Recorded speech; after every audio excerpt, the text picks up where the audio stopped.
Good morning. Welcome back to the Red Mic. Happy Wednesday. Glad you're here. Today's Red Mic message: let them lead. Before we get started, just a reminder, Red Mic messages are leadership and life lessons picked up from 25 years as a public servant, 16 years as a youth football coach and scouting volunteer, and 10 years as a mediocre athlete with far more heart than actual physical ability. Again, today's Red Mic message: let them lead. I saw a story the other day about a governing board that were prepping for a strategic planning session. And before the meeting even started, the board said something that I thought was interesting. We have an outstanding leadership team. How do we support them? How do we avoid getting into the weeds so they have the space to lead? That's a really healthy question for a governing board or any boss, really, to ask, because there's a strange thing organizations sometimes do. They spend months looking for talented people. They interview them, they check references, they study resumes, they talk about experience, judgment, leadership ability. They hire them, and then they immediately start telling them how to do their jobs. This happens in a lot of places. Businesses hire experienced executives, and then they second guess every decision they make. Boards hire professional staff, and then they wander into day-to-day operations. Managers hire talented employees, and then they require approval for things those employees were supposedly hired to decide and delegate. Now, eventually, that kind of micromanaging, people are just going to leave. And then everybody asks, well, how are we going to replace them? Well, I think the better question should have happened 6 months earlier. What are we doing that makes them want to stay? Compensation matters. Of course it does. Benefits matter. Of course.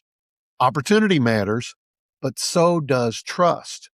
I've gotten a good reminder of this recently with the interns who've worked with my office. We've been fortunate enough to have some really outstanding young people come through the office. So good, in fact, that we've kept some on board as part-time paid staff. And it's not just here. I've learned this everywhere. If you have smart, capable people, you don't get the best out of them by hovering over everything they do. Give them clear expectations. Yes. Give them responsibility. Let them know you're available when they need you. But then get out of their way. Give them room to surprise you with just how good they can be.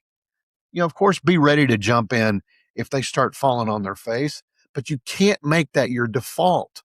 You've got to make the assumption they're smart enough, they're good enough, and doggone it, they're going to get the job done. All apologies there to Stuart Smalley. Good people want to know that the people who hired them actually trust them to do what they were hired to do. That doesn't mean you abandon your own accountability.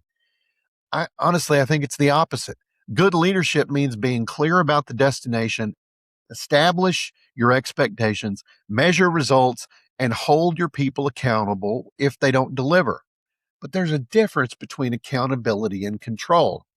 Accountability says, here's where we need to go. Show me the results. Show me what you can do. Control says, here's where we need to go.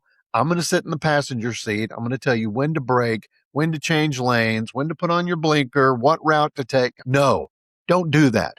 You wouldn't want to drive that long with that person sitting next to you, and you sure don't want to work for that kind of person either. And the irony is, your best people are usually the ones least willing to tolerate that sort of backseat driving.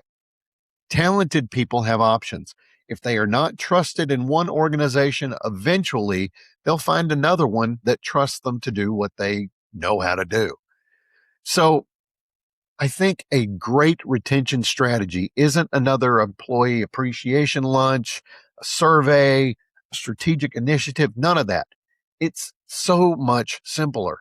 Hire good people, tell them what success looks like, give them the resources they need, hold them accountable, and then get the heck out of their way.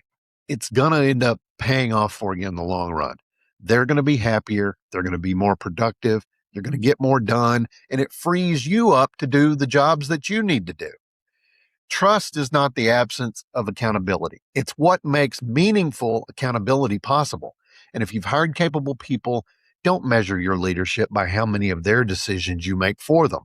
Measure it by whether you've created an environment where they can make good decisions without you.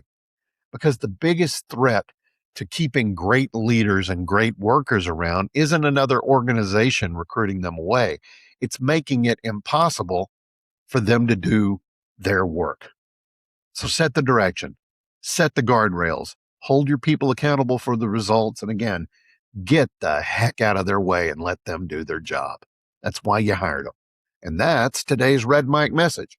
Hope you found it interesting or helpful. I hope you're able to use these things in place in your own life.